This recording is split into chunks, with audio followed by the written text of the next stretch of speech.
Assalamualaikum warahmatullahi wabarakatuh. Di sini kami akan menjelaskan tentang materi akidah akhlak MTS, yaitu bab qadha dan qadar Allah. Yang pertama yaitu qadha. Qadha secara bahasa adalah hukum, ketetapan, kehendak, pemberitahuan, dan penciptaan Allah.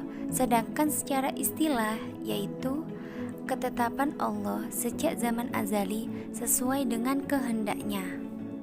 Yang kedua, qadar. Secara bahasa, qadar artinya kepastian, peraturan, dan ukuran. Sedangkan secara istilah, qadar yaitu perwujudan dari qadha atau ketetapan dari Allah Subhanahu wa taala. Pada surat Al-Qamar ayat 49 dan surat Al-A'la ayat 3 telah dijelaskan bahwa semua yang ada di alam ini telah diatur oleh Allah dan menurut ukuran atau aturan yang dikehendakinya, aturan atau ukuran yang diciptakan oleh Allah. Untuk mengatur alam semesta ini disebut sunnatullah atau hukum alam. Di dalam peraturan tersebut ada hubungan sebab akibat. Setelah memahami ayat tersebut, kita dapat mengambil suatu pengertian iman kepada takdir. Beriman kepada takdir berarti meyakini dengan sepenuh hati bahwa segala yang ada di dunia ini terjadi menurut kekuasaan dan kehendaknya, yang di dalamnya ada hubungan sebab dan akibat.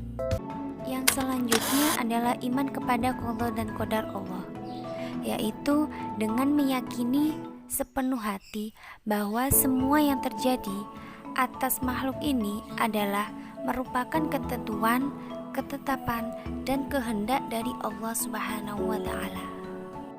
Hubungan qadha dan qadar. Qadha dan qadar memiliki hubungan yang tidak dapat dipisahkan dan merupakan satu kesatuan. Nah, qadha diibaratkan rencana, sedangkan qadar sebagai perwujudan atau kenyataan yang terjadi.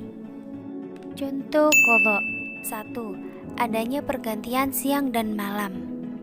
Yang kedua, adanya kematian setiap makhluk hidup. Yang ketiga, perputaran bumi. Dan yang keempat, matahari terbit dari timur dan tenggelam di barat. Sedangkan contoh qadar yaitu jika ingin juara kelas harus belajar dengan sungguh-sungguh. Yang kedua, jika ingin hidup sukses harus berusaha. Yang ketiga, jika ingin tercapai cita-citanya harus rajin berdoa dan pantang menyerah. Qadar disebut dengan takdir. Pembagian takdir ada dua, yaitu yang pertama takdir mubrom dan yang kedua takdir mu'allaq. Takdir mubrom. Takdir mubrom adalah takdir yang tidak bisa berubah. Contohnya, orang tua dari siapa, jenis kelamin, kematian, dan lain-lain. Dan yang kedua adalah takdir mu'allaq, yaitu takdir yang dapat dirubah dengan ikhtiar dan berdoa. Contohnya, orang bodoh bisa menjadi pandai jika ia belajar dan berdoa. Hikmah kepada qadha dan qadar Allah. 1. Meningkatkan ketakwaan. Sabar dalam menghadapi cobaan dan ujian. Mendorong manusia untuk berikhtiar dan berdoa. Tidak mudah putus asa. Sikap beriman kepada qadha dan qadar Allah. Sabar dalam menghadapi ujian dari Allah. Jangan putus asa dalam menerima ketentuan dari Allah.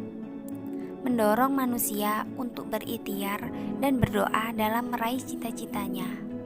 Demikian pembahasan tentang qadha dan qadar Allah. Semoga bermanfaat. Wassalamualaikum warahmatullahi wabarakatuh.